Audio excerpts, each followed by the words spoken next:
아리랑 족속, 아리랑 민족보다는 아리랑 족속이라는, 성서적인 말은 족속이란, 에뜨네 아리랑 족속 시리즈 두 번째 말씀을, 제목은 왜 남북이 분단되어야만 하는가라는 좀 이상한, 듣기가 좀 힘든 그러한 제목을 잡았어요.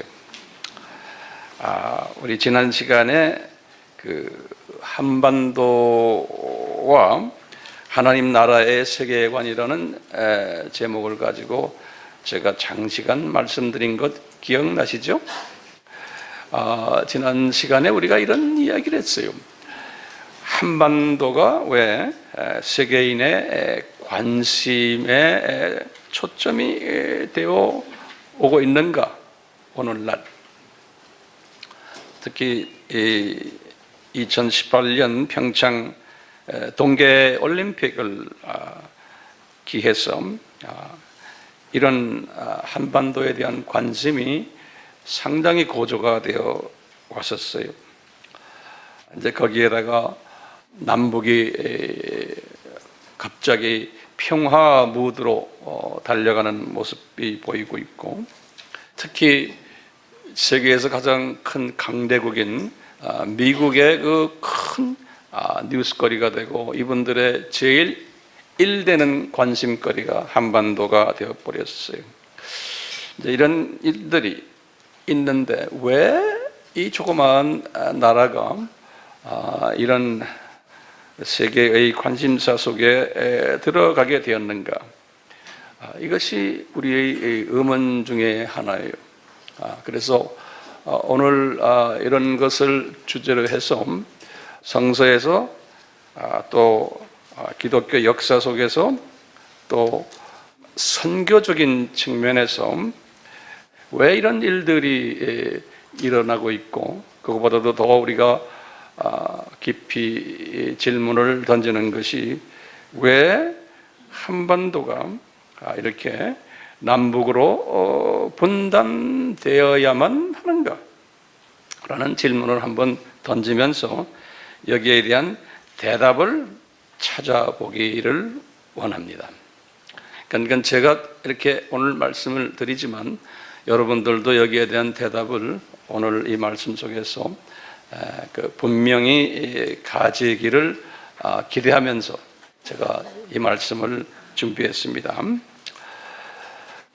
우리 민족은요, 하나님의 은혜로 예수님 재림 전에 소위 마지막 때 추수꾼, 다시 말하면 선교 대국의 그러한 족속으로 이미 예정되었다라고 우선 전제를 깔고서 제가 말씀을 드리겠어요.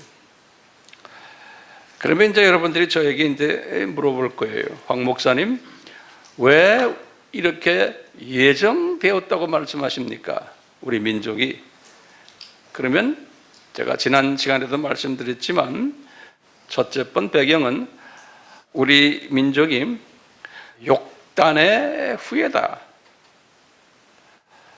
이 욕단, 셈의 후손인데, 이 욕단이라는 분이 아들이 13명이 있었는데 그 중에 한 아들이 동쪽 끝까지, 이 욕단의 13명은 다 동쪽으로 이동했다. 이제 성서에서 그렇게 되어 있는데요. 그 중에 한 아들이 동방 끝까지 왔다라는 그러한 그 인류학 전문가들 또는 언어학 전문가들의 그 주장들이 문헌에 보면 꽤 많아요. 근데 한 그 자녀, 그 족속이 노래를 부르는 것이 있는데 아리랑 아라리오라는 노래를 부르는 족속이 하나 있다는 거예요. 근데 그 족속이 우리 한반도 족속이 중국 사람도 아니고 뭐 동남아의 아시아 사람들도 아니고, 그래서 이제 이 언어학을 전공으로 하는 이 외국분들이 뭐라고 그러냐면, 이 아리랑이라는 뜻은 알 하는 것은요 하나님인데, 아리랑이라는 뜻은 고대 언어에서 하나님과 함께 한다라는 뜻이라는 거예요.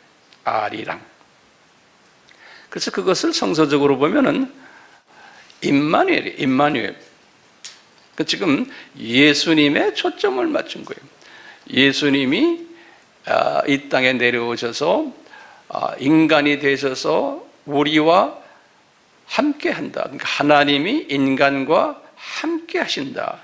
거기서 더 풀면 하나님이 인간이 되셔서 인간과 함께 하신다. 이런 의미가 아리랑에 담겨져 있다는 거예요. 이것을 다른 신학적인 표현으로 말하면 예수님이 100% 인간이 되셨다. 그래서 그분 이름이 예수다. 마태복음 1장 18절에서 23절까지. 그런데 아라리오는 뭔가? 아라리오는 이 전문가들의 말에 의하면 영어로는 그랬어요. Only God 그랬어요. 다시 말하면 그 예수님이 유일한 하나님이시다. 그러니까 100% 인성이신 예수님이 100% 신성이 되신다 라는 의미가 아라리오라는 거예요. 그런데 이 동방의 우리 그분들은 동이족이라고 그래요. 우리 보고요. 이것을 외치는 족속들은 그 뜻은 모르고 그냥 아리랑 아리랑 아라리오 그러면서 나가다가 무슨 소리가 나오면 뭐가 나와요? 나를 버리고 가시는 님은 심리도 못 가서 발병 난다고 그랬죠. 그러니까 이분들이 대단한 믿음을 가졌던 분이에요. 이 아리랑을 외치는 분들, 아라리오를 외치는 분들, 다시 말하면 예수님의 신성을 외치고 예수님의 인성을 외치는 이 사람들에게는 주변에 아무도 건드릴 수가 없고 넘어질 것 같은데도 또 일어나고 또 일어나고 이들을 하나님이 보호하신다는 거예요. 그러니까 아무도 이 민족을 건드리질 못한다는 거예요. 이런 해석을 제가 지난 시간에 했던 것 기억나세요? 네, 기억나시죠? 그런데 이제 분명 이 해석이라면 우리 아리랑 족속이에요. 그러니까요. 아리랑 족속이라고 또는 아라리아 족속이다. 이렇게 이제 우선 우리가 정의를 해놓고 요 아리랑 족속, 아라리아 족속이 이런 족속들이 지금 기독교 역사, 교회사 2000년 동안에 항상 있어 왔었어요. 다시 말하면요, 하나님은 이 예수 그리스도의 이 정체성, 100% 신성, 100% 인성, 이것을 외치는 족속들을 시대마다 한 대표적인 족속들을 선택하셨어요. 그래가지고 이 복음을 전파하게끔 했어요. 그래서 이런 족속들을 우리가 선교 대국들이다 이렇게 이제 표현했죠, 지난 시간에. 그래서 우리가 이제 보면 첫 번째 주후 30년에서 예수님이 이제 승천에 올라간 그때부터 주후 70년까지 이제 이스라엘이 망하고 성전이 무너지고 이제 이런 일들이 일어난 70년까지는 어느 민족을 하나님이 사용하셨나? 이스라엘 민족을 아리랑 족속으로 이제 사용하신 거예요. 그래가지고 복음이 그 기간에 이미 바울을 통해서 디모데를 통해서 이방으로 넘어간 기간이에요. 그리고는 이제 70년부터 500년까지는 그 500년은 정확하게 우리 590년에 로마 카톨릭의 교황이 그레고리 1세가 교황된 해예요. 이 500년 이때까지는 어느 민족을 사용하셨냐? 이 로마 민족들, 이태리 민족들을 사용하셨어요. 이 선교 대국으로. 세 번째는 500년에서부터 1000년은 이제 비잔틴 족속들을 사용하죠. 비잔틴, 이 그리스 족속이라고 보시면 돼요. 그리고 이제 네 번째로 1000년에서 1500년에는 한 어떤 주 족속보다는 키 족속들이 있어요. 불란서 사람들, 게르만 사람들, 슬라브 민족들. 요 1000년에서 1500년은 이렇게 사용하셨어요. 그리고는 1500에서 1800은 이제 영국을 조금씩 사용하시면서 불란서도 사용했지만 주로 크게 사용하신 족속이 스페인과 포르투갈 족속들이. 그래서 이 중남미로 이분들이 내려갔어요. 영국과 불란서는 아프리카로 내려가고, 그래서 식민지를 많이 만든 복음을 들고서, 그러다가 이제 1800년에서 시작해서 1900년까지는 집중적으로 성령님이 영국에 기름을 부으셔서 영국 사람들이, 앵글로 섹선들이 주로 전 세계의 선교 대국이 되었어요. 그리고는 1900년부터 2000년까지는 미국이 이제 바톤을 받아가지고 그 옆에 카나다나 호주나 같이 주로 미국 중심으로 20세기 선교 대국이 됐던 거예요. 그러니까 우리나라도 이제 복음이 들어온 것이 1800, 정확하게 보면 1866년을 우리가 이제 보고 있거든요. 개신교가, 거기 이제 토마스 선교사가 영국 분이에요. 이분이 이제 대동강에서 이제 평양 시민들에 의해서 순교당한 해가 1866년이, 그리고 이제 그 미국 선교사들이 그 후에 1885년이 약 한 20년 후에 아펜젤러와 언더우드가 미국 사람들이에요. 이제 왔던 그 우리나라가 이제 눈을 뜨기 시작한 것이 그때쯤이에요. 그런데 이제 21세기에 와서 2000년부터 이런 그 영국과 미국의 선교사들에 의해서 복음화된 이 민족을 하나님이 쓰기 시작하시면서 한국 민족이 오늘날 세계 선교의 대표급 되는 민족으로 지금 부각되고 있어요. 그러니까 아리랑 족속, 아라리아 족속에 예언된 것이 지금부터, 그때부터 일어나기 시작하는 거예요. 성취되기 시작하는 거예요. 자, 그렇다면 우리가요, 제가 지난 시간에도 잠깐 비쳤지만 다시 한번 잠깐 보시면 이 선교 대국들, 로마, 이스라엘, 로마, 비잔틴, 프랑스, 게르만, 슬라브족, 스페인족, 포르투갈, 영국, 미국, 이런 모든 나라들을 딱 보면요, 선교 대국이 되려면은 15가지의 요건들을 갖추고 있어요. 요건들. 그러니까 아무나 되는 게 아니라 하나님께서 그 요건을 그분들에게 주셨어요. 그래서 제가 그 요건을 간단하게 다시 한번 리뷰해 보면, 첫 번째는 민족적으로 하나님의 은혜를 받아야 돼요. 대국으로서. 두 번째 조건은 민족적으로 예정을 받아야 돼요. 항상 개인도 마찬가지. 세 번째로는요, 민족적으로 때가 돼요. 이제 부르심을 받아야 돼요. 네 번째로 이 부르심을 받을 때, 이제 쓰시려고 할 때 꼭 반드시 오는 것이 있어요. 민족적으로 성령 세례를 받아야 돼요. 오순절 다락방 그 경험. 다섯 번째로 이분들이 이제 이런 거와 병행해서 이제 민족적으로 핍박과 순교가 이제 따라오는 경험을 해야 돼요. 이런 과정 속에서 여섯 번째로 기독교인의 숫자가 폭발적으로 늘어나게끔 되어 있어요. 선교 대국이 되려면 이런 모든 경험들을 해야 돼요. 일곱 번째로, 그러면 이제 교회의 숫자가 많아지기 시작하는 거예요. 그것만이 아니고 여덟 번째로 이분들의 신앙 노선이 복음주의 신앙 노선으로 유지돼야 돼요. 신앙 노선이. 복음주의란 건 예수님의 100% 신성, 예수님의 100% 인성을 철저하게 믿으며 삼위일체를 철저하게 믿는 분들이. 아홉 번째로 이 선교 지향적인 교인들과 교회와 신학이 주 신학이 되어야 돼요.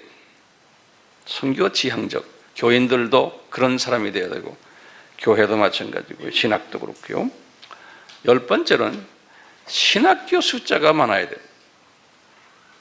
11번째로 사역자, 선교사, 목사의 숫자가 많아야 돼요. 12번째로 선교 마인드의 평신도가 많아야 돼요. 13번째로 그 국가가 기독교를 박해를 하지 말아야 돼요. 선교국 대국이 되려면 나라 자체가 기독교를 박해하는 나라는 안 돼요. 14번째로 기독교는 선교를 하는 나라이기 때문에 국가가 부여해야 돼요.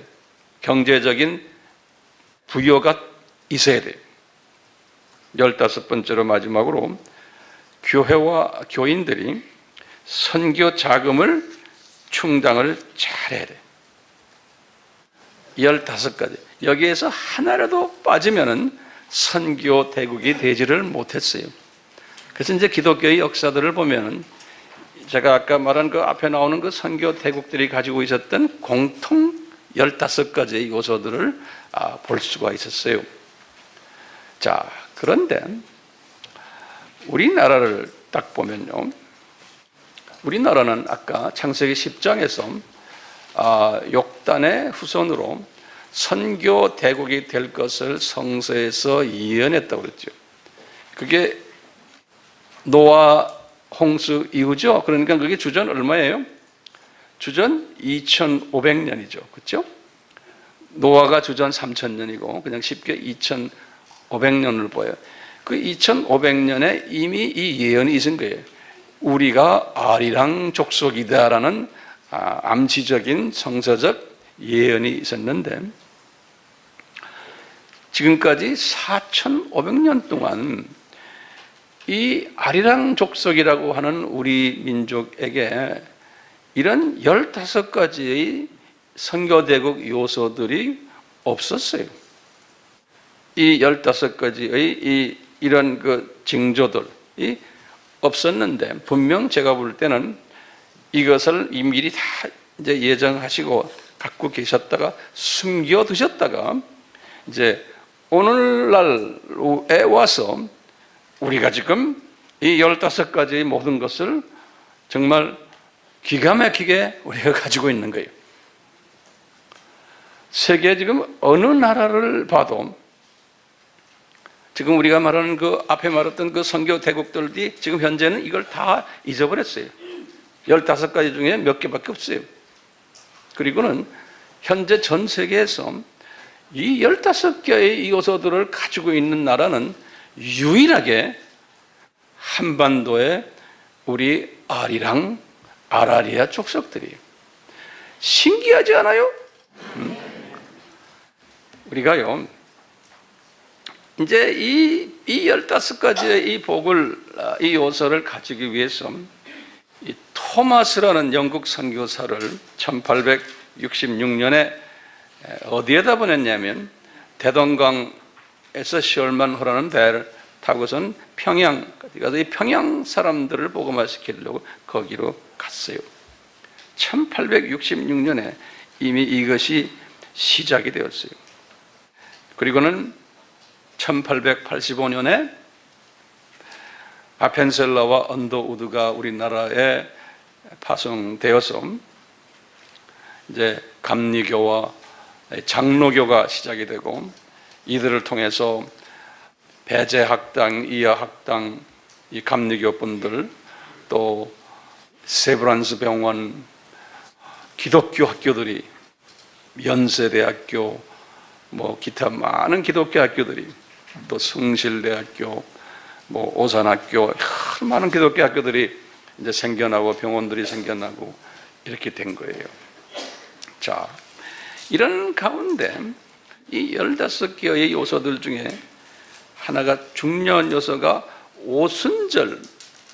오순절 성령 세례의 그 경험이 우리 민족에게 있어야 되는 거예요. 타 민족에도 다 있었는데, 그래서 1903년에 이 원산에서 카나다 선교사 하디라는 사람 중심으로 해서 한국에 파송된 선교사들이 회개 운동이 일어났어요.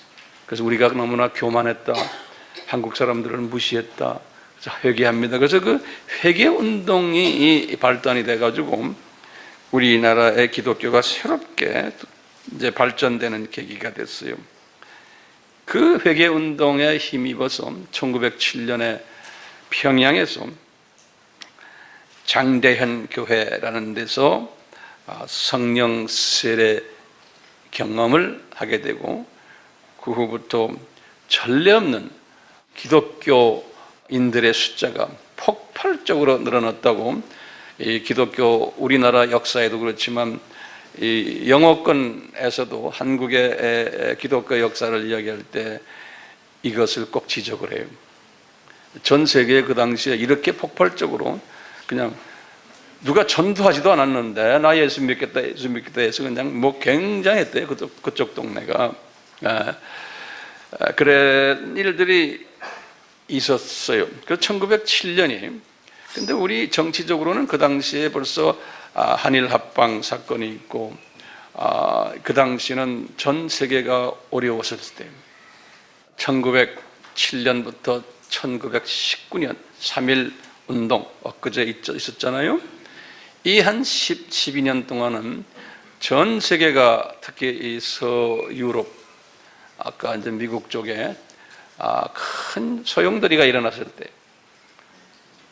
1차 전쟁이 1914년에서 17년까지 있었고, 또 1917년에 소련의 볼셰빅 혁명이, 공산혁명이 1917년에 일어나고, 그걸 통해서 동유럽이 공산화되고 전 세계가 이제는 공산화와 비공산화 나라로 갈라지는 이야기들, 이런 그 소용돌이 속에서 우리나라만 크리스찬의 숫자가 엄청나게 폭발적으로 늘어났었어요. 그 기간에.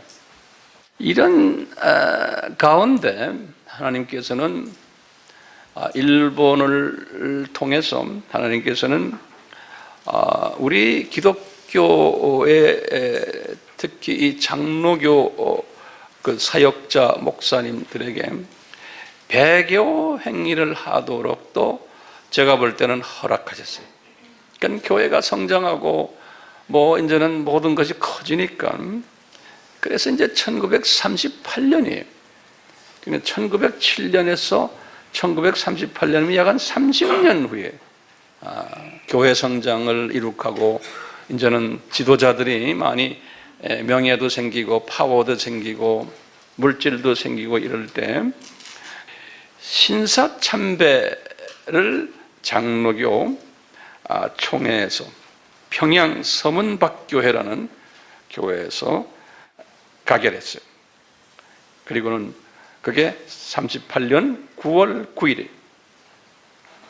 그리고는 그 다음날 9월 10일에 이 장로교 목사들이 다 대거 집결해가지고 평양에 있는 일본 왕 신사에 가서 참배를 한 기록이 있어요. 이 신사에 가서 참배한다는 것은 우리가 보면 창조 목적을 위배하는 행위를 한 거예요. 다른 말로 표현하면 수직 계명을 위배한 행위. 이런 행위들은 성서에서 우리에게 그림자로 다 보여주셨어요. 우리 구약에서 이스라엘 사람들이 하나님이 선택받은, 하나님이 사랑하시는 그분들에게 이런 짓을 하지 말아라 했는데, 이분들이 바벨론 왕과 그 기타 바벨론 왕에 부속된 많은 여신들을 섬겼던 이야기가 성경 구약에는 즐비하게 나타나요.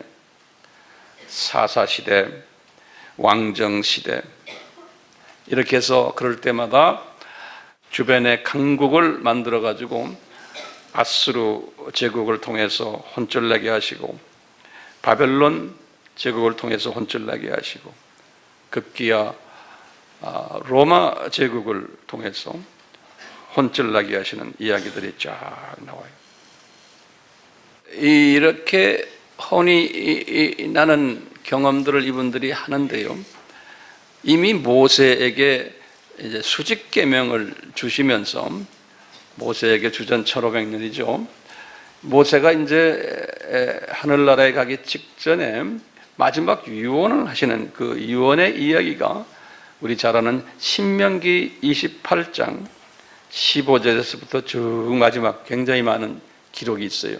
우리 잘 아는 이건 저주의 약속이 거기 하나님의 자녀들이 받을 저주의 약속들이 신명기 28장 15절에서 쭉 한 몇십 절에 깔려 있어요. 그런데 그 바레촌 똑같은 신명기 28장 1절에서부터 14절까지는 이 축복의 약속들이 있어요. 우리가 그것만은 좋아하죠.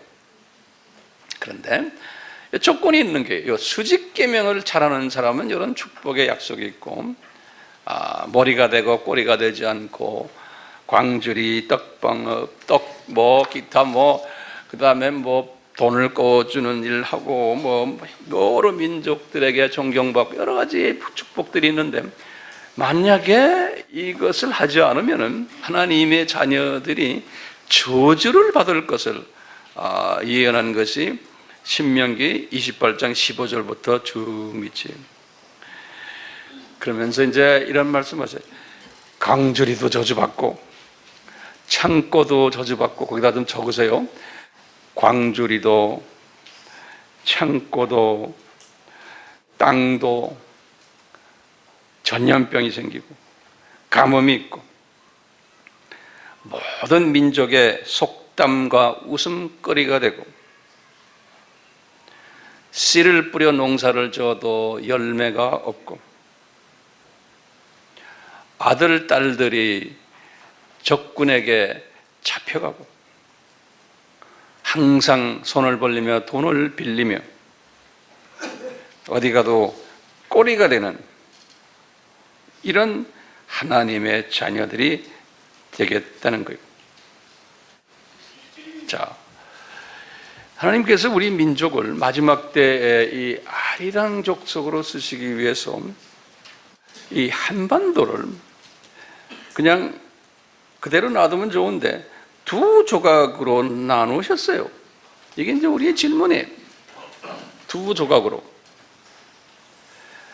그래가지고 북쪽 조각을 북조선인민공화국 이제 수립됐어요. 북조선인민공화국이라고 부르는 거예요. 1948년 9월 9일에. 그리고 남쪽 나라를 대한민국이라고 해서 이제 정부 수립하고는 1948년 5월 10일에 재헌국회를 만들고 또 같은 해 48년에 8월 15일에 이제 정부를 수립했어요. 그리고는 남북 전쟁이 1950년 6월 25일에 일어났어요. 그리고는 53년 7월 27일에 정전 협정을 맺었어요. 이 38선이 지금까지 그어지고 있어요. 이 북쪽에서는 기독교를 말살하기 시작을 했어요. 그래서 150만 명의 북쪽의 기독교인들이 주로 남쪽으로 내려왔어요. 이 실향민들이 남쪽에 내려와서 교회를 개척하고 남쪽 교회 영적 성장에 지대한 기여를 해왔었어요.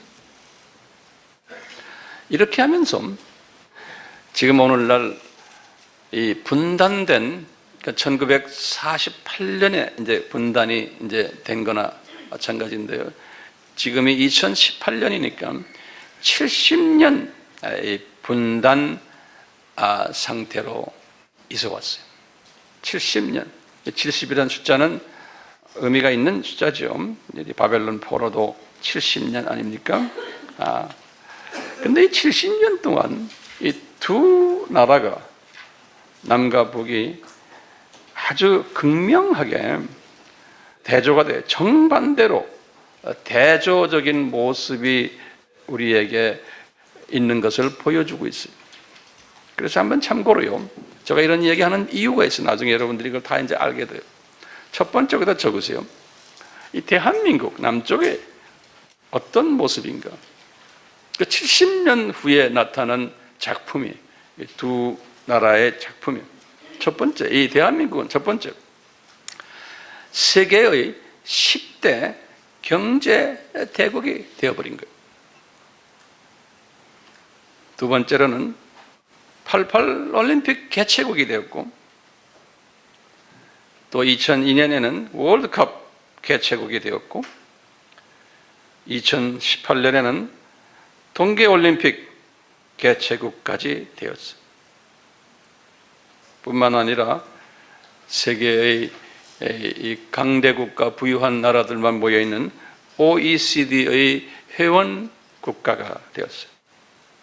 게다가 언론의 자유도 있고, 인권도 존중하고, 종교의 자유도 있고, 남녀도 평등하고, 이러는 가운데 기독교는 세계 제2위의 선교 대국으로 발전된 거예요. 이게 이제 남쪽 이 대한민국의 모습이에요. 두 번째로 조선인민공화국의 모습은 어떻게 되었는가? 나는 이분들 참, 내가 볼 때 참 이해가 안 되고 우스운 게, 인민공화국이래요. 무슨 인민공화국이에요? 우리가 인민공화국을 하는 게 더 낫지. 그런데 1인 독재 부패 우상 공화국인데, 이 비유인류 국가 아닙니까? 그런데 인민공화국이라고 해요. 그렇지만 뭐 어떻게 지내가 그렇게 부르니까 할 수 없고요. 자, 첫 번째 조선 인민공화국의 특징은, 첫째는 뭐냐? 세계에서 가장 가난한 나라 중 하나가 된 거예요. 두 번째로는요, 이 레닌과 이 스탈린에 의해서 공산당을 만들어서 그 공산당, 그 오리지널 공산당 그 사상을 그대로 유지하며 남아있는 유일한 나라가 이 북한이. 다른 공산당들은 다 해체됐거나 또는 조금 수정을 했는데, 이분들은 그냥 왕고집을 부리는, 그 다 주님의 뜻이 뒤에 숨겨져 있는 거예요. 세 번째로, 이분들은 언론 통제하고, 종교 자유가 없고, 인권도 없고, 거주의 자유도 없고, 이동의 자유도 없고, 네 번째로는 김일성과 김정일을 신으로 섬기는 우상 종교 국가, 주체사상 국가가 되어버렸어요. 다섯 번째로요, 2017년 그 오픈도어 선교회라고 이 기독교 박해국들만 전문적으로 연구하는 기독교 선교기관이 있는데요. 미국 분들, 영국 분들이 하는데, 여기에 의하면 북한이 넘버원 박해국가예요. 그 다음에 제가 지난 시간에 제가 국가 이름들을 다 여러분들 때 드렸는데, 나머지 나라들은 다 이슬람 국가들이에요. 그러니까 이슬람보다도 더 강력하게 이 기독교에 대한 그 핍박이 있는 나라예요. 그리고는 여섯 번째로, 현재 이 문헌에 보면 약 한 20만 명의 기독교인들이 수용소에 투옥되었다고 해요. 그 안에 이제 많은 분들이 거기서 이제 순교 당했죠. 이분들이 이 신명기 28장 15절부터 나오는 저주를 몽땅 받은 국가가 된 거예요. 그래서 그 안에서 기근까지 일어나게 하셔서 이제는 고난의 행군을 경험케 하시고 300만 명 이상의 사람들이 아사되고, 오늘날은 그 일부가 우리 남한 땅까지 내려왔는데가 한 3만 명 정도 내려왔다 그러죠. 9번째로는 이 나라가 빈부의 차가 엄청나게 큰 나라예요. 공산 나라가 아니에요. 10번째로 우리 잘 아는 핵 보유국이 된 거예요. 자, 이제 우리 질문이 몇 가지 있어요. 왜 남북이 분단이 되어서 이렇게 극단적으로 정반대 국가로 변모되었는가? 이게 우리 질문이에요. 왜 같은 민족인데 요 70년 요 기간 동안에 이렇게 완전히 서로 다른 정반대 국가가 되었는가? 계속 질문이, 특히 예수 그리스도의 복음이 원산 평양 이 북조선에 떨어지고 성령님의 세례 사건도 거기에서 떨어졌고, 선교사들도 집중적으로 그것으로 모여들었기 때문에 이분들이야말로 신명기 28장 1절에서부터 14절의 복을 받아야 마땅한 분들이에요. 이분들이야말로. 그런데 왜 저주를 받는 국가로 이렇게 됐을까? 이 지역은 동양의 예루살렘이라고까지 불렀던, 우리 한국 사람만이 그렇게 부르질 않았어요? 타민족들도 그렇게 불렀던 이런 나라인데 왜 이런 모습으로 변모되었을까? 우리 질문들이 있어요. 첫 번째 질문, 이런 질문이 있어요. 우리 예수님이 북한이 저렇게 되는데 방치하셨나? 이런 질문도 할 수 있어요. 또는 무관심하셨나? 또는 모르셨나? 또는 이것은 그냥 민족적 운명인가? 안 그러면 신사참배 죄 때문인가? 안 그러면 우리 민족성 때문인가? 예를 들어서 고집이 세고 타협하지 않고 외골 쓰고 다투고 하는 이런 민족성 때문에 이렇게 됐나? 안 그러면 우리 민족의 무슨 단순한 실수 때문인가? 또는 그 외에 어떤 약점이 우리 민족에게 있는가? 또는 그 당시에 우리 민족에게 탁월한 정치적 지도자가 없었기 때문인가? 또는 외세 때문인가? 러시아, 중국, 미국 이 세 강국이 우리를 이렇게 만들어 버렸나? 분단시키고. 오늘날 이 일반 사람들 중에 이 소위 진보 사상을 가진 사람들은 이제 이런 문제를 가지고 이야기할 때 이것은 미국이 이렇게 만들었다라고 보는 거예요. 미국이 남북을 갈라놓고 그리고 북한을 저렇게 고생시키고 저렇게 만들어 놓고 외롭게 만들어 놓은 것은 미국 제국주의 때문이다라고 보고 이 반미 사상을 고취시키는 일들을 기독교인들도 많이 여기에 동조하면서 해오고 있고 비기독교인들도 해오고 있고, 그래서 특별히 그 전교조 분들이 우리 학생들에게 이렇게 가르치고 있는 거예요. 또 그런 사람들이 지금 정권을 잡고 현 정부가 이 북한 정책을 지금 추진하고 있어요.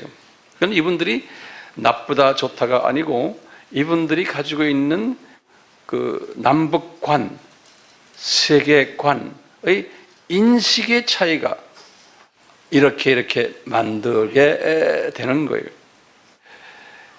이제 우리 그러면 소위 복음주의 기독교인들의 세계관은 그러면 어떻게 되어야 하느냐 이거.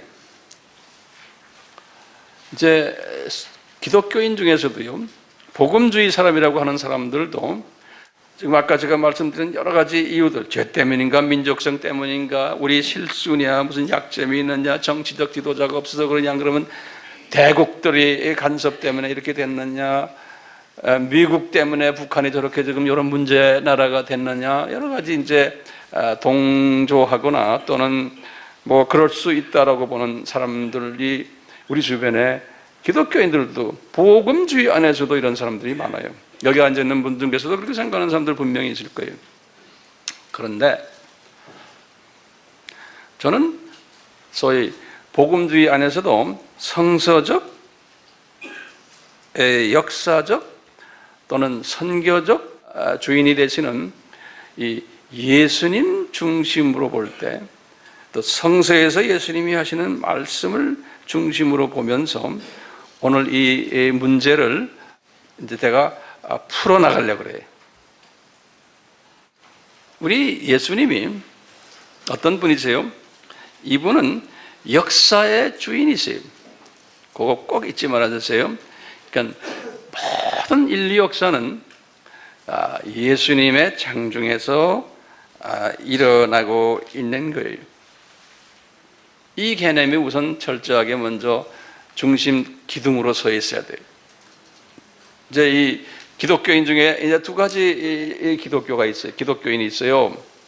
여러분들 중에서 아마 이런 분들이 계시겠죠. 진보적인 사상이나 또는 인간의 자유의지를 강조하는 그러한 신학 사상을 가진 알메니언주의나 웨슬리안주의나 이런 분들은 인간의 역사는 예수님의 장중에서 움직이지만 그 방향을 또는 가는 것들, 실제로 움직이는 것은 사람의 책임이다라고 보는 거예요. 그러니까 인간 책임으로 보는, 인간 자유의지, 인간 지식, 지혜, 능력, 그러니까 인간이 책임지는 거지 하나님한테 그걸 맡기지 말아라 보는 거예요. 심지어는 어떤 분들은 결석하신 하나님이라는 그런 독일 신학자들은 단어를 써요. 인도 신학자들 이건 뭐냐면 예수님이 저 위에 그냥 계셔서 우리를 내려다보고 계시는 거지 이쪽에 출석하고 계신 분이 아니라는 게 우리 시간 속에, 역사 속에. 그렇기 때문에 결석하신 예수님, 그냥 내려다보면서 우리에게 모든 걸 다 맡기셨다. 니네들이 알아서, 뭐 좀 속된 말로 하면 알아서 기어라. 응? 그 인간 책임론이, 이 사상을 가진 기독교인들이 훨씬 더 많아요. 제 생각엔 한 70, 80%의 기독교인들이 이 사상을 가지고 있어요. 근데 여기서 있는 이 황 목사는 이 사상을 동의하지 않는 사람이에요. 그러니까 여러분들이 저를 닮아가기를 저는 소원하는 마음으로 여기 서 있어요. 자, 그러면 이 모든 일들은 지금 남북이 지금 이렇게 지금 돌아가는 것들, 우선 지금 우리가 남북 문제만 가지고 한번 봅시다. 저 같은 생각을 하는 사람은 이것은 하나님의 뜻이다라고 보는 거예요. 하나님의 뜻이다. 네, 이게 이제 복음주의적 세계관을 가진 자들이에요. 그런데 요 과거 2000년 기독교 역사를 보면요, 이런 세계관을 가진 크리스찬들은 아주 소수였어요. 예. 이 예수님 당시에도 보시면 이런 세계관을 가졌던 사람은 이제 아주 소수였는데, 보시면 예수님 당시에 바리새인들이라는 하나님의 백성들이 있었어요. 이 사람들은 그 성서에 상당히 보수주의고 성서 말씀을 문자 그대로 믿고 아주 하나님을 나름대로 사랑한다는 사람들이, 다시 말하면 창조 목적을 수직 계명에 철저한 사람들이, 그게 누구예요? 바리새인 그룹들이. 이 사람들이 보는 역사관이 있었어요. 두 번째 그룹이 그와 정반대인 사두개인 그룹들이에요. 그러니까 이분들이 다 이 로마 제국을 보는 시각이 다 달랐어요. 이 사두개인들은 이 진보주의 사람들로 보면 돼요. 진보주의 사람들이 로마 제국을 진보적으로 본 거예요. 이보다도 더 아주 강한 정말 극보수 그룹이 에센파라고 그래요. 에센파. 이 사람들은 극보수 그룹이에요. 우리나라에도 어느 나라에도 이런 그룹들이 다 있어요. 그 다음에 네 번째 어떤 그룹들인가? 이 그룹들은 열성파라고 그래요. zealot이라고 그래요. 영어로는요. 젤럿파, 열성당들은 이 앞에 세 그룹 보고 너희들은 왜 정치에 관여하느냐? 우리는 로마 제국을 없애버려야 된다. 이 로마 제국은 악의 그룹이다. 그렇기 때문에 저 그룹에서 우리가 해방당해야 된다. 그러니까 반정부 운동을 열심히 해야 된다는 파가 그 젤롯파들이. 그래서 나중에 이제 주후 70년 때 로마가 예루살렘 성전을 무너뜨리고 나라를 망하게 할 때 이분들이 마사다라는 데 올라갔죠. 약 한 1000여 명 가까이. 그래서 거기서 다 순교당하는 이야기 알죠? 네. 이 정치 그룹들이 있어요. 지금 우리나라도 마찬가지예요. 어느 나라나 이 네 그룹들이 있어요. 근데 거기다 또 플러스 한 그룹이 있어요. 그 당시에. 그 그룹이 뭐냐면 소위 예수님의 제자들과 바울 베드로파들이에요. 이 사람들이 보는 로마 제국의 시각이 있었어요. 특히 바울과 베드로가 보는 로마 제국의 시각이 있었어요. 이 사람들의 시각은 뭐였어요? 모든 왕들, 특히 네로 왕 같은 사람들, 우리 로마서 13장 1절에서 2절이죠.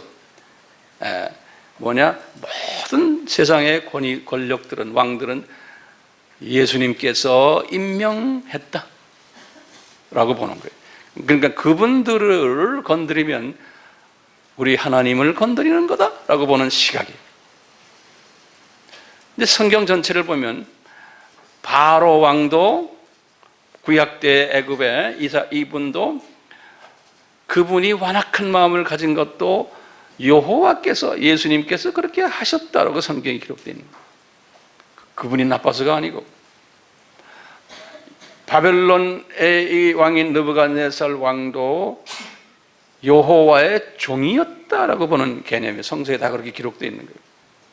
그러니까요, 지금 오늘날 돌아가는 이 모든 악한, 예를 들어서 김정은, 김정일, 김일성, 스탈린, 모든 나쁜 분들, 이 모든 이런 분들도 누구의 창중에서 움직이고 있다? 예수님의 창중에서 움직이고 있다라고 보는 세계관이에요. 이게 바울관이에요. 바울관, 베드로관이에요. 그러니까 이분들이 바울의 편지 속에서, 신약에서 한 번도 반정부에 대한 이야기를 거론한 한 줄도 없어요. 네. 그렇게 기독교인들이 핍박을 받는데도 반정부 그 왕을 무너뜨리라는 그러한 그 데모 같이 하자, 길거리 나가서 브레켓 들고 이런 게 없어요. 그 대신에 그분들을 위해서 기도해라, 이렇게 돼 있는 거예요. 다시 말하면요, 이분들의 그 세계관은 뭐냐? 첫 번째, 예수님이 역사의 주인이심을 믿고, 거기다 적으세요. 예수님이 역사의 주인이심을 믿고 인정하는 자들이 이분들의 세계관은. 두 번째로, 예수님이 전지하시고 전능하시고 우리의 삶의 주관자 되시고 나의 생사 화복의 주관자 되시고, 그러므로 해서 이분의 주권과 이분의 섭리를 믿고 인정하는 그러한 사상관이에요. 자, 그런데 과거 2000년 기독교 역사를 보면은 구약 때도 마찬가지로 하나님의 자녀라고 하는 사람들인데도 아까 제가 봤지만 바리새적인 관, 사두개적인 관, 에센적인 파, 그 다음에 열성당, 그 다음에 바울, 베드로적인 이런 다 이렇게 다양해요. 이 세상을 보는 시각이, 하나님의 말씀을 보는 시각도 다양한 거예요. 그랬어요. 오늘날 지금 우리나라에도 같은 크리스찬인데 이 남북 문제를 보는 이 세계관이 다르고 시각이 다른 거예요. 같은 크리스찬인데, 자, 그래서요, 이게 왜 다를까? 여기에 대한 답을 찾아야 돼요, 우선요. 그러면 예수님께서요, 이런 말씀을 하신 거 여러분들 기억하셔야 돼요. 내가 이제 마태복음 13장 천국의 비밀 기억나시죠? 이 천국의 비밀에는 7가지 이제 비유를 드는데, 그 씨 뿌리는 비유에서 이제 예수님이 이런 말씀을 했어요. 하나님의 자녀인데 3가지의 자녀가 있다 그랬어요. 대별하는 거예요. 첫 번째는 뭐예요? 돌밭 크리스천들이 있다는 거예요. 돌밭 크리스천들. 이 크리스천들은 우리가 다른 말로 표현하면 썬데이 크리스천들, 명목상 크리스천들이에요.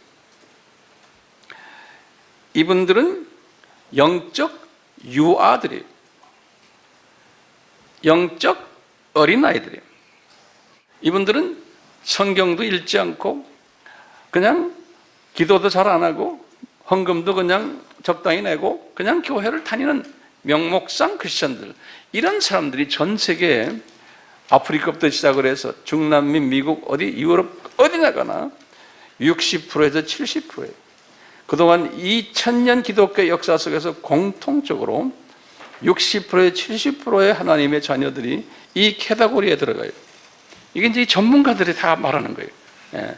이런 것만 또 전문적으로 연구하는 또 학자들이 있어요. 근데 우리나라에도 이거 그대로 들어가는 그대로 쭉요. 그러니까 이분들은 영적으로 하나님의 자녀지만 영적 소경이다라고 보는 거예요. 예. 그러니까 이런 사람들은 지금 남북 문제를 딱 볼 때 이것을 지금 복음적인 측면, 성서적인 측면, 선교적인 측면에서 볼까요? 못 볼까요? 못 봐요. 당연히 못 보게 되는 거예요.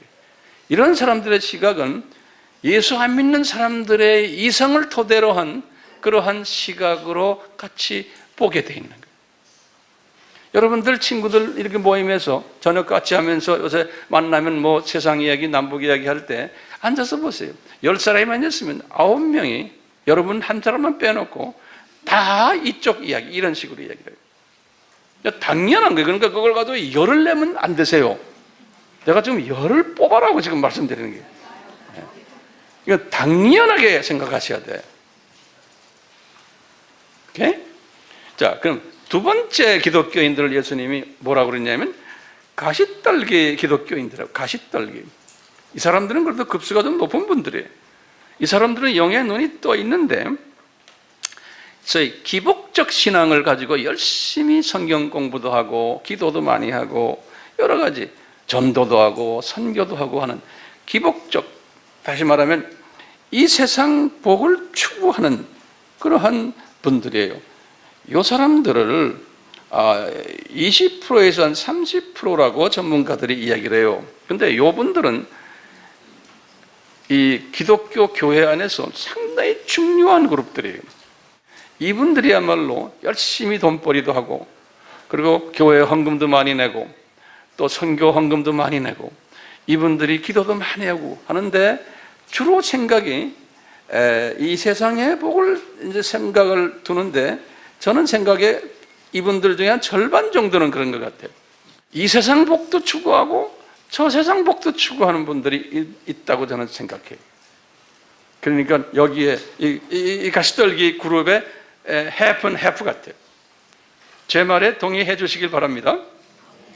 네, 여기 앉아있는 분 중에서 여기에 들어가는 상급 레벨의 해프도 꽤 많을 것 같아요. 우리 교회는. 그래서 이런 분들을 영적 사춘기라는 말도 쓰고요, 영적 청년이라는 말도 써요. 우리 사춘기를 뭐라고 헬라 말로 해요? 테크니온, 그러죠? 그 다음에 영적 청년은 네아니스코스, 이런 말 우리 썼죠? 예. 자, 그런데요, 예수님이 옥토 크리스찬이 있다는 게 제일 좋은 크리스찬들이에요. 요 그룹들인 히브리 11장의 믿음을 소유한 자들이라는 거 우리 다 공부했잖아요. 요 사람들은 5%에서 한 10% 되는데, 영적 아들들이고, 이분들은 히브리 11장 믿음을 가진 자들이에요. 영적 아버지 수준이라 우리 공부했죠. 한 5%에서 10% 되는데, 요 사람들의 시각은 이 세상이 나그네고 우리 본 고향이 저 위라고 생각하는 사람들, 항상 이 더블 시각을 가지고서 사는 사람들이기 때문에 이분들은 영안이 팍 떠 있는 사람들이에요. 이런 측면에서 제가 말씀드리는 남북이 왜 갈라져야 되느냐, 그건 분명히 하나님의 뜻이다라고 믿는 크리스찬들은 어느 그룹에 섞여 있다고 생각하면 돼요? 요 옥토 그룹의 사람들 아니면 상위 한 50% 정도 되는 가시떨기 그룹에 있는 사람들의 시각이라고 말씀드리면 될 것 같아요. 자, 그렇기 때문에요, 그렇지 않는 같은 크리스찬이지만 이 썬데이 크리스찬들의 시각은 뭐라고 그랬어요? 비기독교인들의 시각과 동일해요. 이 시각의 차이 때문에 이렇게 세상을 보는, 특히 우리가 지금 북한과 남한 이 두 그룹에 보는 시각이 이렇게 차이가 나는 거예요. 예수님께서요, 이렇게 하나님의 자녀인데 이렇게 세 그룹으로 대별해서 이 시각이 다르다는 것을 이렇게 이야기해 주면서요, 예수님이 뭐라고 그러냐면 이것은 천국의 신비다, 예수님이 그랬어요. The mysteries of the kingdom of God 그랬어요. 마태복음 13장 11절에 이 시각이 다른 하나님의 자녀들이 이렇게 섞여서 사는 것은, 이것은 천국의 신비다 그랬어요. 이 신비라는 단어가 뭐예요? 이것은 우리의 이성으로 소화할 수 없는 거다. 이성으로 소화할 수 없는 거다. 너희들 인간의 이성으로는 이게 소화가 안 된다. 예수님이 그래서 이 단어를 썼어요. 그렇기 때문에요, 이 신비가 뭐냐 설명을 이렇게 했어요. 요즘 썬데이 크리스천들과 가시떨교 중에 하층 계급에 있는 이런 사람들, 이런 소위 이 분들은 눈이 떠 있지 않기 때문에 이 천국의 신비를, 지금 이 말은 이 세 가지 종류의 사람이 있다는 것을 아무리 말해도 이분들은 그것을 보아도 보지 못하고 아무리 들어도 듣지 못하고 깨닫지도 못한다라고 마태복음 13장 13절에 말했어요. 그러니까 아무리 말해도 모든 것을 하나님의 자녀인데도 이성으로만 그것을 보려고 한다는 거예요.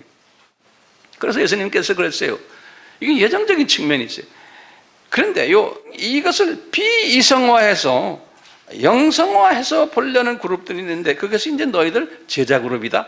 다시 말하면 가시떨기의 어퍼 위쪽에 한 절반 정도, 그 다음에 이 옥토 그룹들인데, 이 사람들은 이것을 비이성화해서 영성화해서 보려고 하는 사람들이다. 예. 그렇기 때문에 너희들에게, 제자들에게, 너희들에게 저 지금 이성화하는 사람들이 조금이라도 이해했던 것을 뺏어다가 다 너희들에게 넘겨주겠다는 게, 더 너희들이 이것을 더 소화를 더 잘하게. 13장 12절에 이런 말씀하셨어요, 예수님이. 그러니까 이것이요, 우리 인본주의적인 사고를 가진 사람들에게는 이것은, 우리 예수님은 공평치 않으시다, 이것만 딱 가지고 볼 때는요, 이 큰 그림을 보질 못하고, 그러면서 기독교가 왜 이렇게 좁아? 예수님이 난 넓으신 분인 줄 알았는데, 예. 이렇게 볼 수가 있어요. 그렇게 말하는 사람들 많아요. 예, 그렇기 때문에 자, 이제 제가 한번 물어볼 거예요. 우리는 지금 한반도가 이렇게 남북으로 분단된 것, 이것이 하나님의 뜻이라고 믿습니까? 진짜요? 이 사람들 문제가 심각하네. 자, 한반도가 분리된 것이 하나님의 뜻이라고 믿으면 여러분들은 분명 상위 그룹들이야. 그렇죠? 이건 이 상위 그룹을 지금 이렇게 세 그룹을 나누신 것이 예수님이 그래서 이것이 예수님께서 창세 때 내가 이것을 이렇게 구분해 놨단다 이런 말씀을 하셨어요. 마태복음 13장 35절에 창세 때 이렇게 구분해 놨는데 내 하나님의 자녀들을 이렇게 구분해 놨는데 이제 때가 돼서 이제 내가 이것을 뚜껑을 연단다 그랬어요. 그것을 내가 숨겨놨다가 그래서 숨겨놨다가 예수님의 제자들은 이것을 소화를 어느 정도 했겠지만 그 후에 2000년 동안에 많은 예수님의 제자급 사람들이 이 말씀을 가지고 힘을 얻었을 거예요. 자, 우리에게는 지금요 당장 과연 이 남북 이 문제가 하나님의 뜻인가? 그러면 우리가 모두가 맞습니다. 하나님의 뜻입니다 했어요. 그러면 또 질문이 있는 거예요. 뭐가 하나님의 뜻입니까? 이 하나님의 뜻이 도대체 뭡니까? 우리 민족에게 남북을 이렇게 갈라놓고 그러면 뭐라고 대답해야 돼요? 우리 민족은 창세기 10장에서 분명히 아리랑 족속으로 아라리아 족속으로 예수님의 신성과 예수님의 인성을 노래하는 족속으로 이걸 다른 말로 표현하면 선교 대국의 사명을 이미 받았는데 오늘날 이 선교 대국이 되기 위해서는 15가지 그 모든 요건들이 필요한데 우리는 그동안에 쭉 없다가 이제서야 다른 민족은 없는데 우리에게만 그 15가지가 딱 우리에게 있는 거예요. 그러니까 우리가 볼 때 아하, 오늘날 우리가 진짜 선교 대국이구나. 드디어 아리랑 족속이구나. 아리랑 아라리아 족속이구나. 라는 것을 우리가 이제 깨닫게 되는 거예요. 오케이? 자, 이 아리랑 족속이 되려면 그분들이 선교하는 선교 사명이 뭐예요? 뭘 하는 거예요? 뭘 노래 불러요? 우리 노래 부르는 게 예수님의 100% 신성과 예수님의 100% 인성.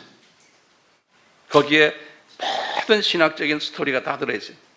이것을 노래를 부르면 우리가 입을 번쩍 해서 노래 부르면 예정된 하나님의 사람들이 세계 각 나라에 있는 예정된 하나님의 자녀들, 모든 사람이 아니에요.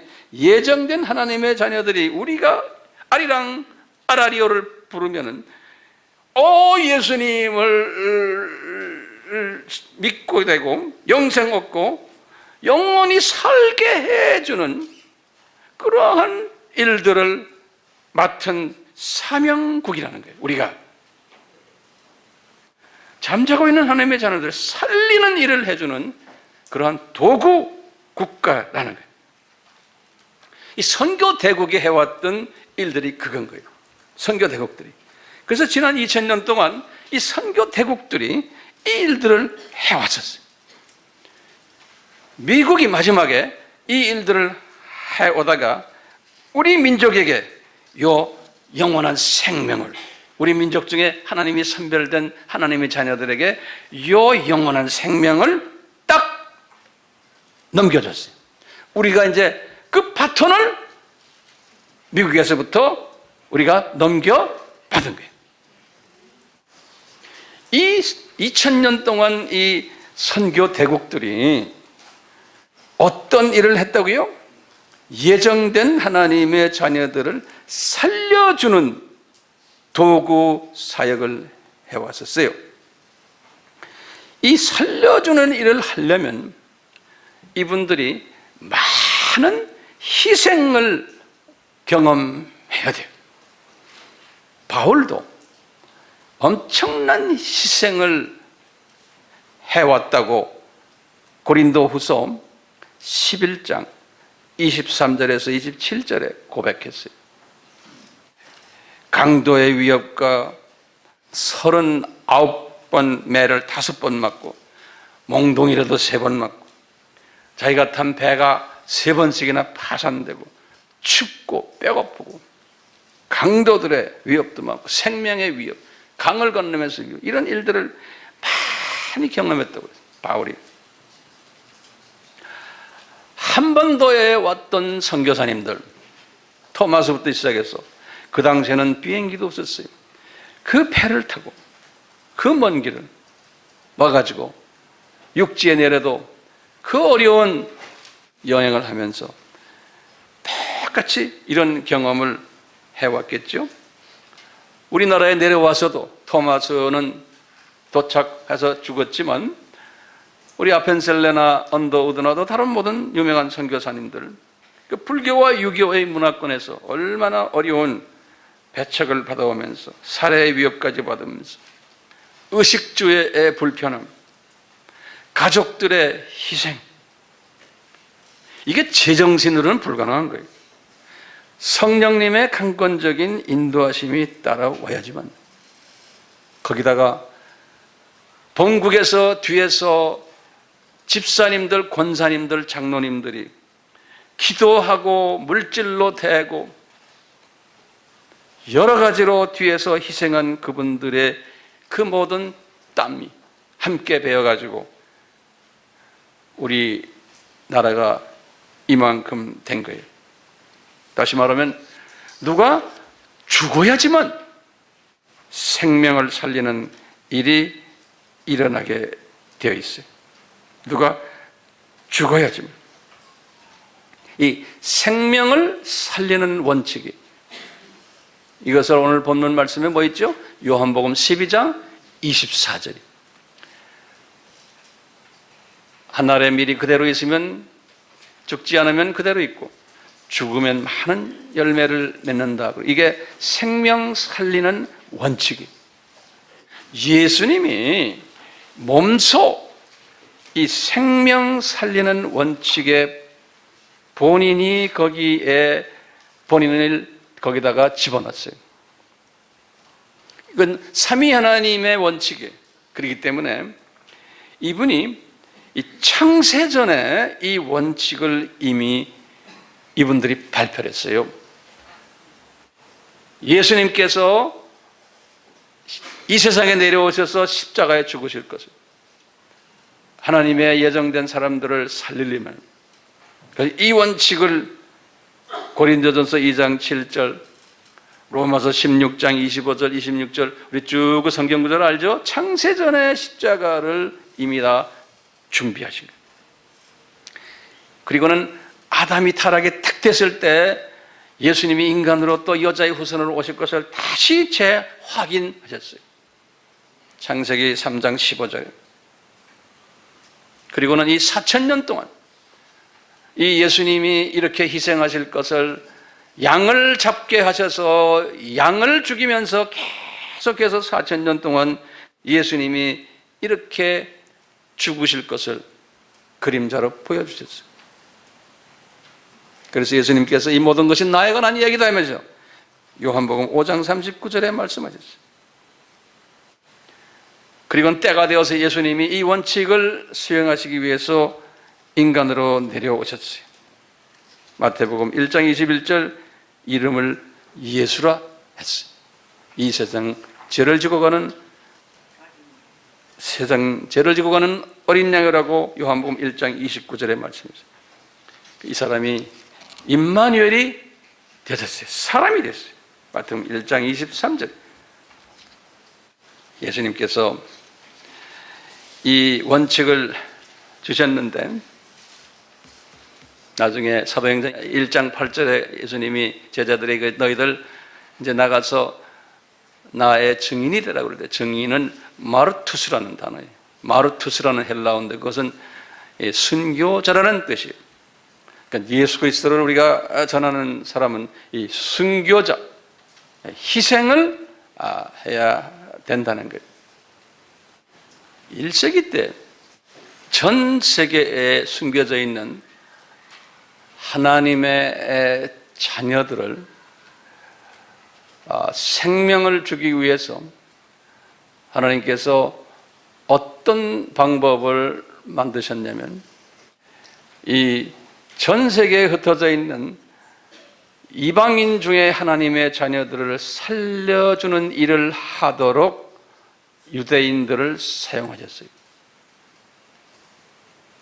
그러려면 유대인들이 전 세계에 흩어져 있는, 앞으로 이제 예수님의 재림 지금까지요, 유대인들이 이제는 하나님의 예정된 모든 이방 사람들이 아니라 하나님이 예정된 이방 사람들을 살리는 일을 하려면 한 족속이 죽어야 되는 거예요.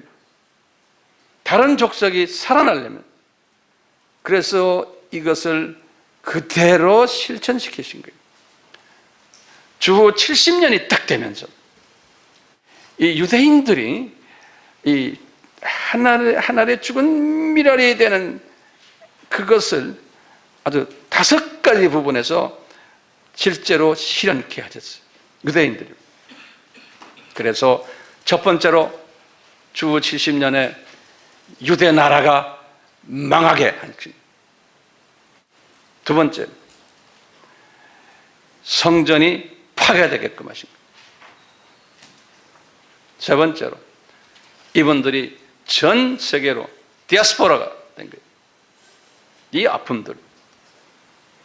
네 번째, 기독교 국가들이 이분들을 저주받은 족속으로 완전히 정의를 내려버렸어요. 반유대주의. 그래서 동물 취급을 했어요. 기독교 국가들이, 하나님을 사랑한다는 사람들이. 다섯 번째로, 이분들이 예수 그리스도가 누군지를 모르는 영적 소경들이 되어버린 거예요, 2000년 동안.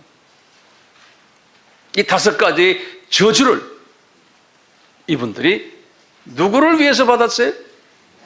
하나님의 자녀들, 이방 자녀들을 살려주기 위해서 민족적 저주를 하나님이 받게끔 하시고, 예수님도 그래서 십자가에서 죽으시고 하나님의 자녀들을 살리는 일을 예수님이 하셨듯이 민족적으로도 이렇게 하시는 거예요.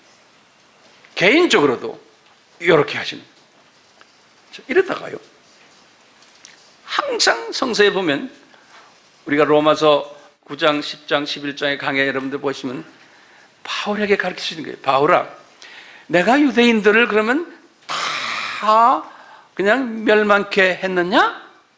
그러니까 아니라는 거예요. 그러시면서 뭐라고 그러냐면요, 이 유대인 중에 그루터기를, 남은 자들을 내가 항상 숨겨놨다는 거예요. 망한 게 아니라는 거예요.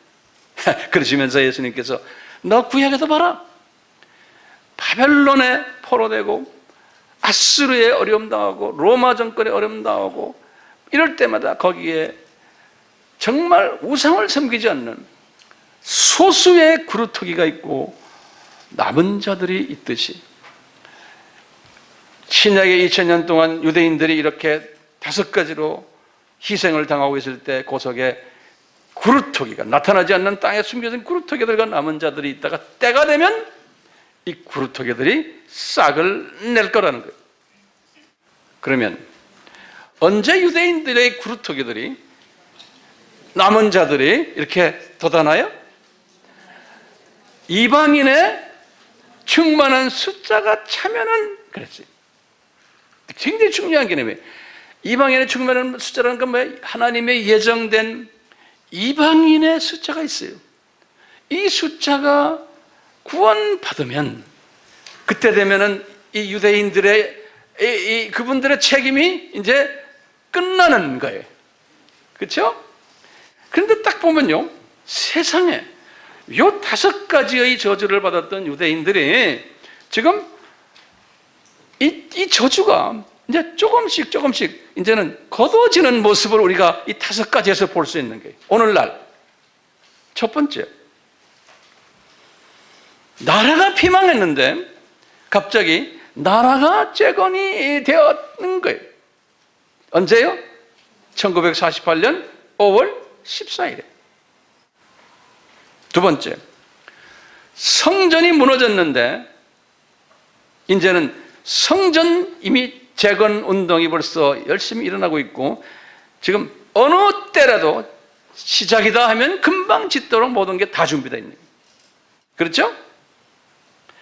세 번째로, 디아스포라들이 온 천지에 2000년 동안 깔려 있었는데 갑자기 요 근래 와서 디아스포라들이 고향으로 돌아오는 역사들이 일어나는 거예요. 그걸 무슨 운동이라고 그랬어요? 알리아 운동이라고 그랬어요. 소련에서는 100만 명 이상이 본토로 갔어요. 그 다음에 네 번째로, 그동안에 반유대주의가 거의 대부분을 기독교 안에 있었는데 이제 세대주의가 1860년대부터 나타나기 시작해가지고 친유대주의가 지금 기독교 안에 엄청난 영향력을 매기고 있고, 오늘날은 종교다원주의로 인해서 이제는 유대교도 정통 구원받는 교라고 기독교인들도 이제 인정하는 거예요. 종교다원주의에 의해서. 그러니까 이제는 반유대주의가 거의 논리적으로는 지금 없어진 거나 마찬가지예요. 그런데 아직도 반유대주의는 아직도 상존하고 있어요. 거기에다가 유대인이 눈이 감겼는데, 예수님을 못 봤는데, 지금부터 한 100년 전부터 갑자기 무슨 일이 일어나요? 메시아닉 주들이 나타나기 시작하는 거예요. 자, 이런 일들은 무슨 사인이에요? 이방인의 충만한 숫자가 차가고 있다는 거예요. 이 말은 뭐냐면 예수님의 재림이 코앞에 와 있다는 하나의 증거인 거예요. 다시 말해서 전 세계에 깔려 있는 이방인들 중에서 하나님의 자녀들로 예정된 이방인들을 살리는 일을 민족적으로 이스라엘 족속들이 해왔다는 거예요. 자, 그러면 도대체 이것이 우리 남북과 무슨 관계가 있느냐 이거예요. 남북과. 자, 우리나라가 한반도 우리 민족이, 이 아리랑 민족이, 아라리오 민족이 마지막 때에 남은 이방인 하나님의 자녀들을 추수해야 되는 그 사역을, 그 책임을 우리에게 주님이 맡기신 거예요. 선교 대국으로. 그동안에 쭉 유명 나라들을 해왔다 이제는 미국이 점점 이제 좀 힘이 빠지면서 그것이 지금 바톤이 지금 우리한테 지금 넘어오고 있는 거예요. 이것을 다 예정된 것인데, 그 후에 그때부터 시작해서 지금 70년 동안 이 나라를 이렇게 둘로 갈라가지고, 아까 보셨지만 북쪽을 저렇게 어렵게 만들어놨는데, 저는 그것을 북쪽에 있는 하나님의 자녀들이 순교자로서 하나님이 만들어 놓은 거예요. 왜냐하면 북쪽은 동양의 예루살렘이 있는 곳이에요. 거기에 우리나라의 기독교의 아주 열심 분자들, 주님께서 사랑하는 분들이 북쪽 평양을 중심으로 해서 원산, 함흥, 저 위에 청진, 저 위에 신해주, 이 지역에 쫙 있었는데, 이분들을 이제는 제물화시키는 거예요. 이분들이 제물화되기 시작한 것이 70년 전부터예요. 공산당으로 만들어가지고 김일성 숭배 재단으로 변질시켜가지고 이분 기독교인들을 이제는 말살하는 일들. 그래서 이제 보면 20만 명이 지금 수용소에 있고 성경 모두 다 불태워버리고 무수한 순교자들이 속출되게 하고, 이 동양의 예루살렘이 있는 그쪽 땅이 이렇게 이스라엘이 완전히 변질돼서 완전히 없어진 것처럼 이 북쪽을 그렇게 하나님이 만드신 거예요. 근데 그 안에는 이스라엘은 항상 그럴 때마다 구루토기와 남은 자들을 두신 것처럼 그 70년 동안에 그 안에 구루토기와 남은 자들을 주셨어요. 지금도 있어요. 왜 저 북쪽을 70년 동안 이렇게 만드셨을까? 우리 남쪽에 있는 요 아리랑 족속들이 세계 복음화를 위한 세계 선교 대국으로 만들기 위해서 하나님이 북쪽의 아리랑 족속들로 하여금 하늘에 미리 죽게끔 하나님이 하신 거예요. 그 죽음의 사건이 북쪽에서 있어야지만, 희생이 있어야지만 이 남쪽의 하나님의 백성들을 세계 복음화에 사용할 수 있는 거예요. 하나님의 생명 바치는, 생명 살리는 원칙에 의하면. 그렇기 때문에 북쪽의 순교의 정도가 어느 만큼 되나에 따라서 남쪽의 선교의 톱니바퀴가 돌아가게 되는. 그건 우리는 북쪽의 하나님의 자녀들에게 빚을 많이 진 사람들이에요. 근데 그분들은 이제 천국에 올라가면 분명 우리보다도 더 높은 위치에 있을 거예요. 우리는 쉽게 예수님을 믿지만 거기는 대가를 지불하면서 예수님을 따라오는 사람들. 그 안에 그루터기가 많고 남은 자들이 숨겨져 있는 거예요. 왜 남북이 분단되어야 합니까? 라고 질문을 던지면 대답할 수 있어요, 없어요?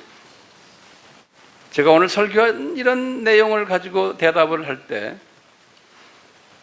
여러분들이 가지고 있는 이 남북 문제를 보는 세계관, 역사관, 우리 민족관이 저와 같은 관을 가진 분이 될 수 있어요.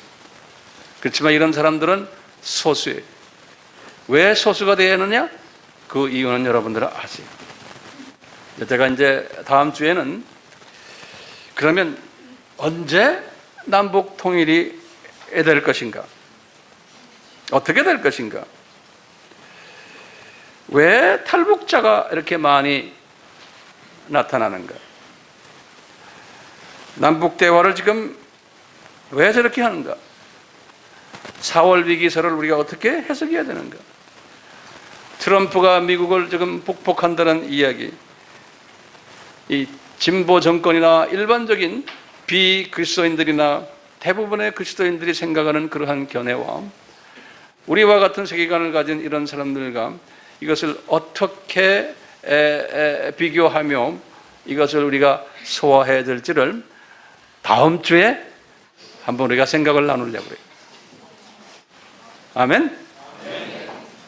그렇기 때문에 우리는 항상 이제 이 생각을 이 소수의 크리스천들이 가지고 있는 이 세계관으로 우리가 이제 생각을 이렇게 바꿀 때 항상 제가 강조하지만 히브리서 11장에 그 믿음의 사람이 된, 우리는 이 세상의 나그네구나.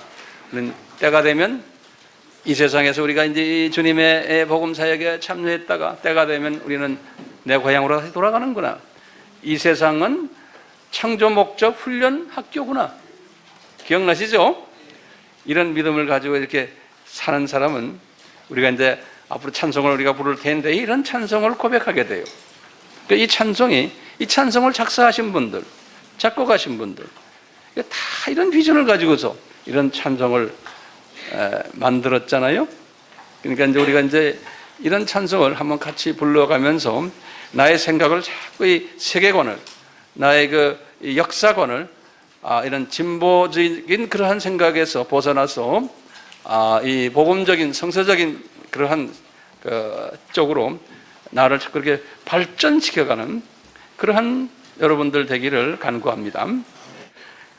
지금 이 시간은 예수 그리스도의 극진하신 은혜와 아버지 하나님의 그 엄청난 사랑하심과 성령님의 끊임없이 인도해 주심을 믿는 우리 모두에게 크신 이 그림을 보며 이 시각의 변화를 가져오는 우리가 되기를 다시 한번 예수님의 이름으로 축원하옵나이다.